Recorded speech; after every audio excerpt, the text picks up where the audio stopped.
hambalyo 10 sano guurada jaamacadda Zamzam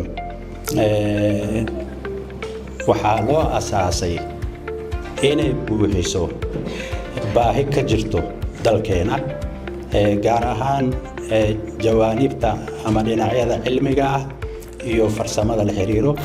markii jaamacaddan la aasaasayay waxaa laga yaabaa inaysan arrintan Ukraine ma jirin iyo problemkeedu food insecurity-ga laga cabsanayo iyo balaayooyinka ma jirin laakiin waxay ku soo aadeen beeraha waxay aadeen xilligii loogu baahi badnaa abid ee ay tahay in aan ka fakarno in aan soo saarno wixii aan cuni lahayn. Soomaaliya waxaan aad ugu faannaa dhul beeraley inaan nahay oo dhul beereed aad u baaxad weyn aan leenahay laba webi ay waddankeena maro. waxaan ku faannaa Afrika xeebta ugu dheer inaan leenahay waxaan ku faannaa xoololey inaan nahay oo 20% geela dunida ee Soomaaliya laga helo.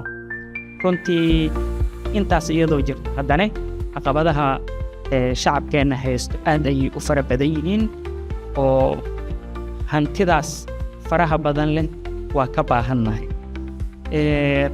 sida awgeed jaamacadda hadafka ugu sarreeyo ay leedahay oo istiraatiijiyadda 10 sano soo socdo noo degan ay tahay dhisidda dad farsamo yaqaano ah ee awood u leh inay ka faa'iidaystaan natural resources-kaas oo Ilaahay subxaanahu wa ta'aala nagu manaystay. dalkeennu waad ogtihiin baahida uu qabo inuu la noolaado oo ummadaha iyo mujtamacaadka kala duwan ee maanta dunida ku nool waxay ku tartamayaan waa teknolojiyada casriga ah. taas marka waxaan bilownay inaan xoog ka saarno dhinaca teknolojiyadana aan dardar gelinno. dhinaca ay aaday beeraha ayaa runtii aad ugu faraxsanahay.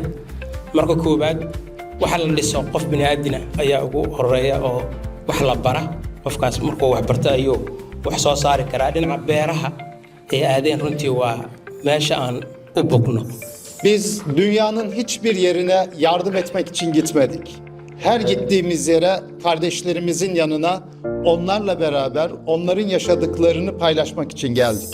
marka in generation cusub la soo saaro ayadana waa strategy runtii qayb weyn ka qaadanaysa wax soo saarka beeraha oo aan waxay udub dhaxad u yihiin dhaqaalaheena.